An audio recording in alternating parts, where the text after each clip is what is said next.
સીતારામ બધાને. હું Mukund પાણખાણીયા, rhythm of પોઝિટિવિટીમાં આપ બધા લોકોનું હાર્દિક સ્વાગત કરું છું. આજનો મારો પોઝિટિવ થોટ છે, હસતા રહો જીવનમાં, દુઃખ તો બધાને છે.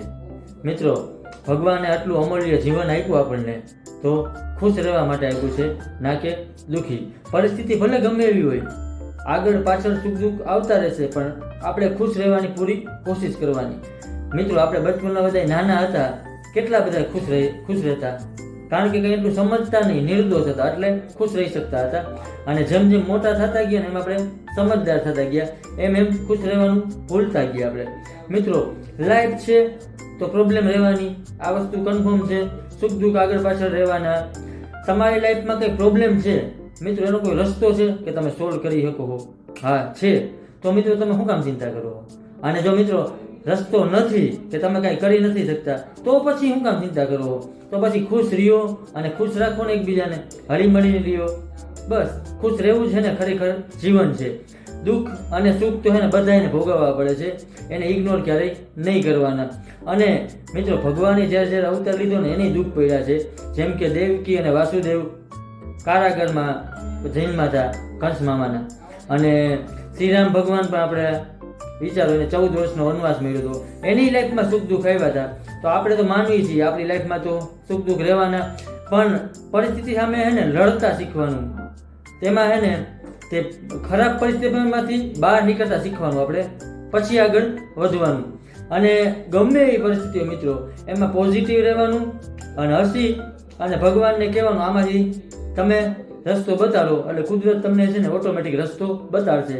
અમુક સમયે તમારી પરીક્ષા લેતો હોય છે ભગવાન, એટલે ગભરાવાનું નહીં. અને આપણે લાઈફમાં દુઃખી ક્યારે થાય મિત્રો, કે કોઈ બીજા લોકો પાસે છે ને આપણે એક્સપેક્ટેશન રાખીએ ને ત્યારે, પણ બીજા પાસેથી આશા નહીં રાખવાની. આશા હંમેશા છે ને ઉપરવાળા પાસે રાખવાની, બીજા પાસે નહીં. બસ તો પછી આપણી જાતથી એને સેટિસ્ફાઈડ રહેવાનું, આપણી જાતને અપડેટ કરતા રહેવાનું. બસ તમે પોતાનાથી સેટિસ્ફાઈડ છો ને તો બીજાને કંઈ સાબિત કરવાની જરૂર નથી તમારે. અને હંમેશા સારા કર્મ કરો, જ્યાં ભીડ હોય ને ત્યાં નહીં હાલવાનું, ભીડથી થોડુંક અલગ હાલવાનું. બસ, અને પોતાના માટે સમય કાઢો લાઈફમાં, એ જરૂરી છે મિત્રો. દિવસની 1 કલાક તમારા માટે સમય કાઢવો જીવનમાં જરૂરી છે, જેનાથી તમે પોતાની જાતને હે ને સુધારી શકશો. અને અસફળ માણસને અહીંયા હે ને મિત્રો કોઈ નથી. એકવાર તમે એને લાઈફમાં સક્સેસ થઈ જાઓ પછી જો જે તમારા નહીં હોય ને એ ઓટોમેટિક તમારા થઈ જશે. કારણ કે એને તમારો સંઘર્ષ નથી જોયું, ખાલી તમે સફળ છો એ જ જોયું છે. અને મિત્રો, જ્યારે તમે સફળ થાવ ને ત્યારે તમારા પાસે કાંઈ ના હોય ને, જે તમારી સાથે હતા ને એને ક્યારેય નહીં ભૂલવાના. કેમ કે એ લોકો છે ને એવા સમયે તમારી હારે હતા ને કે જ્યારે તમારી પાસે કોઈ ઊભું નહોતું. એટલે એવા લોકો છે ને હંમેશા છે ને એવા લોકોને યાદ રાખવાના, ક્યારેય લાઈફમાં ભૂલવાના નહીં. અને મિત્રો, લાસ્ટમાં હું એટલું કહીશ કે હંમેશા હસતા રહો જિંદગીમાં, હંમેશા એને હસતા રહો. જિંદગી પણ તમને એક દિવસ એને હેરાન કરતી થાકી જશે, એટલું હસતા રહ્યો, ખુશ રહ્યો, ખુશ રાખો, પોઝિટિવ રહ્યો, એકબીજાને મદદ કરતા રહ્યો.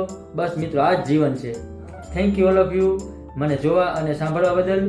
મારા ઇન્સ્ટા અને એફબીના પેજને ફોલો અને શેર કરજો. મારી યુટ્યુબ ચેનલને લાઇક, શેર અને સબસ્ક્રાઈબ કરજો, જેથી કરીને આપણે વધુમાં વધુ લોકો સુધી પોઝિટિવિટી સ્પ્રેડ કરી શકીએ. હંમેશા હસતા રહો. Thank you all of you.